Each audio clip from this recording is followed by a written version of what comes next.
Cette vidéo est sponsorisée par l'application Tap Chrono, une application qui vous fera gagner des tas de cadeaux sur iOS et Android. Bien sûr, tous les liens sont en description de vidéo.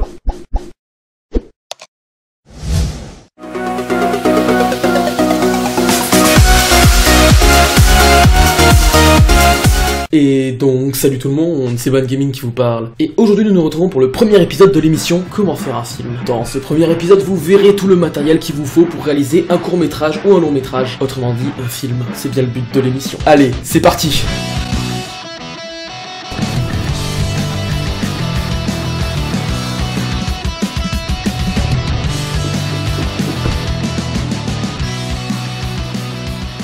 Tout d'abord, commençons par le commencement. Il vous faut bien entendu une caméra, mais pas n'importe quelle caméra. Privilégiez le HD, autrement dit haute définition, histoire d'avoir une qualité d'image correcte. Moi j'ai opté pour une GoPro. Je sais que de base c'est une caméra de sport, mais elle a une qualité allant jusqu'à 4K, qui est la meilleure qualité vidéo qui soit. De plus, elle a un très bon rapport qualité-prix, 500 € environ. Je parle de la Black Edition. Et aussi son grand avantage, c'est sa petite taille. Elle facilitera les plans d'action, les plans rapides, et les plans dans les petits angles, là où une caméra normale ne pourrait pas accéder. Bref voilà, si vous avez un petit budget, c'est celle-là que je vous recommande. Sinon, si vous avez un gros budget, optez pour celle-là. Et bon, elle a quand même un prix aux alentours de 4000 €, à réserver aux professionnels. Après, qui dit caméra, dit trépied. Je pense que c'est l'accessoire de caméra le plus connu au monde. Ça sert tout simplement à faire des plans fixes, ou à petits mouvements, tout en gardant la plus grande fluidité. Moi, personnellement, je possède deux trépieds, celui-là et celui-là. Pourquoi j'ai deux trépieds? Vous le saurez plus tard dans la vidéo. Après, si vous voulez d'un minimum de qualité audio, prenez un micro externe. En effet, le son de la caméra est vraiment médiocre. Alors que si vous prenez un micro externe, la qualité sera géniale. Enfin, selon le prix que vous mettez dedans. Faut pas prendre le petit truc à 30 €. Faut mettre minimum 100 à 150 €, qui est un grand investissement. Mais bon, sachez-le, il faut privilégier la qualité. Donc vous pouvez opter pour un micro qui se branche directement à la caméra pour prendre le son ambiant. Mais moi j'ai plutôt opté pour un micro externe, le Blue Yeti. Ce micro est utilisé par une très grande partie des youtubeurs gaming, car il a une très bonne qualité audio et un très bon rapport qualité-prix. Il coûte aux alentours de 130 €. Alors pourquoi moi j'ai pris un micro comme ça et non un micro qui se branche à la caméra? Et bien tout simplement parce que je voulais faire du doublage. Pourquoi faire du doublage? Parce que votre qualité audio sera nettement mieux, étant donné que vous serez plus près du micro et que vous pourrez mieux articuler. Parce que des fois on s'en rend pas compte mais on zozote. Et ça flingue une scène. Si vous voulez faire comme moi du doublage, prenez avec un filtre anti-pop. Il vous permettra de ne pas faire ce bruit ultra chiant qu'est...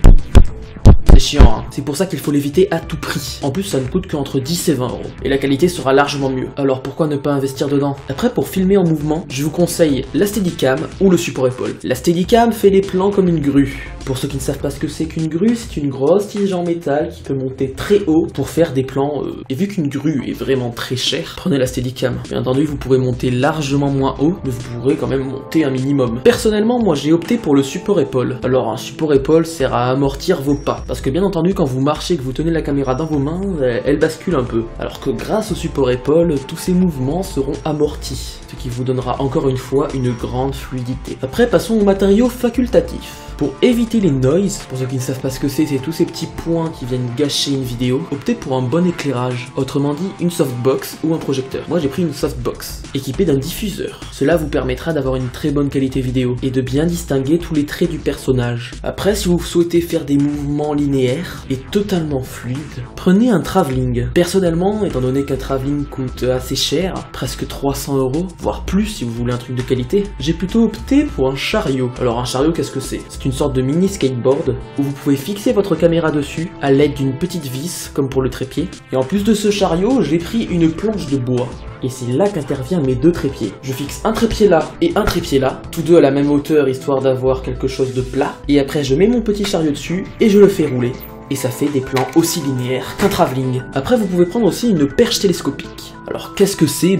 Comme c'est dit dans son nom, c'est une perche auquel vous pouvez fixer une caméra au bout. Elle vous permettra de filmer des courses-poursuites ou d'autres plans où votre personnage marcherait et que vous voudrez un plan de sa tête. En gros, la caméra suivra l'acteur dans son mouvement, au lieu que ce soit quelqu'un qui le fasse et qui recule en même temps. Après, si vous souhaitez filmer sur de la terre, prenez un gorillapod. Qu'est-ce que c'est qu'un gorillapod? Eh bien, c'est un petit trépied avec les jambes orientables, pouvant se fixer à n'importe quoi, à des lampes, à des poteaux, sur n'importe quel objet qui ait une surface. Et bien entendu, ça peut aussi servir à filmer sur un terrain rugueux, de la terre, des graviers, ou même en montagne. Avec ces petites jambes qui se fixent comme on veut, vous pourrez le maintenir à n'importe quel objet. En plus, celui que j'ai, il est équipé d'un niveau à bulle. En gros, dès que vous voyez que la bulle est au milieu, ça veut dire que le plateau est droit, ce qui est très pratique parce que sur terrain rugueux, la caméra a tendance à basculer. Voilà, je pense que j'ai fait à peu près le tour du matériel qu'il vous faudra pour faire un film. J'espère que cet épisode vous aura plu. C'était Ben Gaming pour l'émission Comment faire un film. Allez, ciao!